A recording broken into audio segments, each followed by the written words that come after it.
tribunal va juger des infractions de droit commun, des faits de vol, de recel, d'atteinte à l'intimité de la vie privée. Et ce type d'infraction, eh bien, c'est un peu une première pour nous, puisque jamais, je pense, qu'un magazine au niveau national n'avait comparu devant une juridiction répressive à La Réunion pour répondre de ces faits. Voilà. L'avocat d'entrevue banalise les faits en disant qu'il n'y avait pas de matière. Je crois que de la part d'entrevue, ça ne m'étonne pas du tout.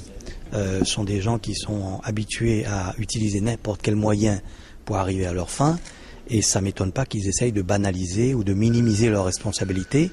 Mais je pense qu'au fond d'eux-mêmes, ça ne doit pas être évident. Ils doivent se dire, ce n'est pas évident pour nous, magazine au niveau national, de répondre devant un tribunal correctionnel.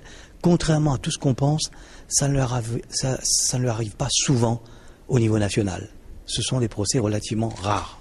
Il est fréquent d'avoir des instances, d'avoir des procès, si vous voulez, devant les instances civiles, mais il est beaucoup plus rare que des magazines aient à répondre des faits devant un tribunal correctionnel. C'était relativement rare.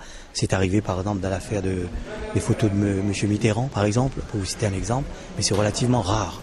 Et je pense qu'au fond d'eux-mêmes, si ils ont envoyé un grand avocat, c'est qu'ils prennent cette affaire tout à fait au sérieux.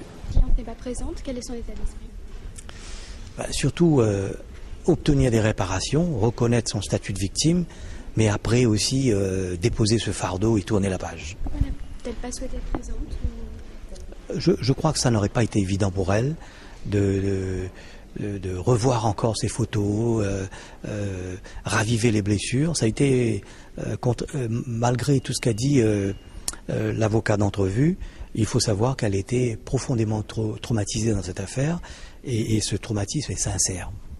La position du journal est de dire que c'est un litige absolument classique, qu'il n'y a aucune raison de le passionner à outrance comme on a essayé de le faire.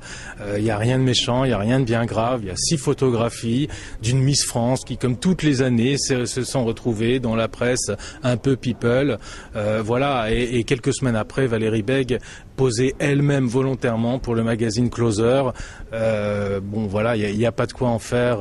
Non, malgré les volontés de Madame de Fontenay, qui hurle au loup à chaque fois qu'apparaît 1 cm² de peau. Je sais pas, elle doit croire qu'elle organise un concours de prix Nobel.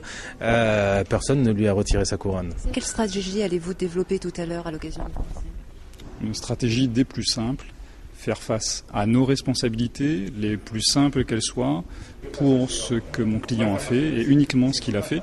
C'est un débat que vous connaissez déjà, puisque toute la presse a déjà défloré complètement le dossier. Maintenant, il reste au juge à prendre une décision d'ordre juridique. Il y a des arguments purement juridiques qui seront développés, et ce n'est pas nier la responsabilité de mon client, mais simplement soumettre une question ou plusieurs questions de droit à la juridiction.